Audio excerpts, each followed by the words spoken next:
Hey guys, today I wanted to go over with you the Build a Sculpture Scavenger Hunt.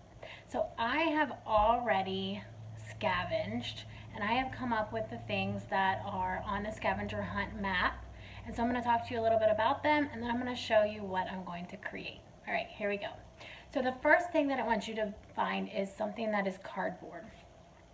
So I found this old oat container, okay? So made of cardboard. And I'm going to also be using some paper towel rolls and toilet paper rolls that were cut up. So I've made them. I have 6 of them. They're all the same size. Let's see, what's next? So it says something that can bend. So I'm going to be using some bendable straws. Then it says something that is hard. I found these little pearl bead stickers that I had for another project that I did. So that's something that is hard that I'm going to be using. All right, next, something that you can open. I'm going to be using this egg carton. I'm going to cut these. I'm going to use just a couple of these for my sculpture. Let's see, next is something from outside. I found this little top of an acorn that I'm going to be using. Okay, something that is plastic. I'm actually going to be doubling up on this and I'm going to be using this, the plastic lid on the oats container for something that is plastic. Okay, something with words on it. So I kind of cheated a little bit on this. I'm not going to be using words, but I'm going to be using letters. So it's kind of the same. But I found these little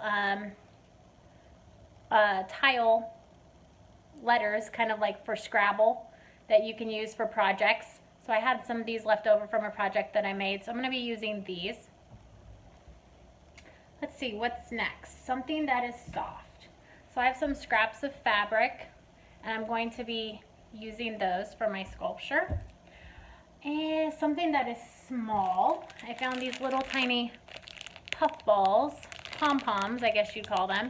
And I'm going to be attaching those to my sculpture. Something that can loop.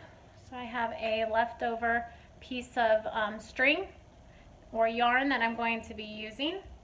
And then the last thing is something that can attach. So I have 2 things. I have my tape, and then I'm going to be using a glue gun, okay, with some glue sticks. Make sure that if you need to use the glue gun that you have mom and dad help you, okay? We don't want anyone to get burnt, so hot glue can be kind of dangerous. So let's make sure that we have permission to use that sort of thing. I also have some scissors, and then I have my Sharpie marker.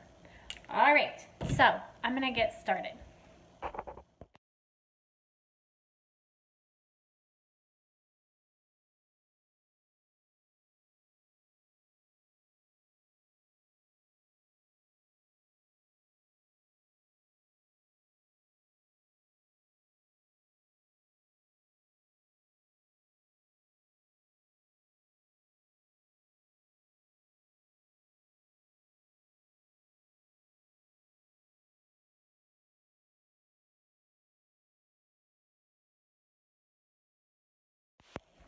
All right, guys, so I have finished my sculpture. When I started, I had a really good idea that I wanted to make a caterpillar because I had already had that oatmeal or oat can tube, and I thought that would make a really great body for a caterpillar. So then I went around and I found the other objects for the different parts of the caterpillar. So I could have done a whole lot more with this. I could have wrapped the legs in construction paper, or I could have colored them. I didn't even finish the back, right? So there's so much more that I can do that to add more details, to beautify this sculpture just a little bit more. But you can really just collect things, create any sort of imaginary creature that you want. It doesn't even have to be a living thing, right? It doesn't have to be an insect or an animal or a person. It could even be maybe an object. So maybe you decide that out of your found objects, you want to create a, I don't know, a computer, okay? I don't know. But you can create whatever sculpture that you want out of those found objects. Just make sure that you use all of them that were on the scavenger hunt map, okay? So that's kind of the tricky, fun part out of all of this. All right, so I hope you enjoy this project, and I hope it brings you lots of creativity, and I can't wait to see what you guys do. I will talk to you guys soon.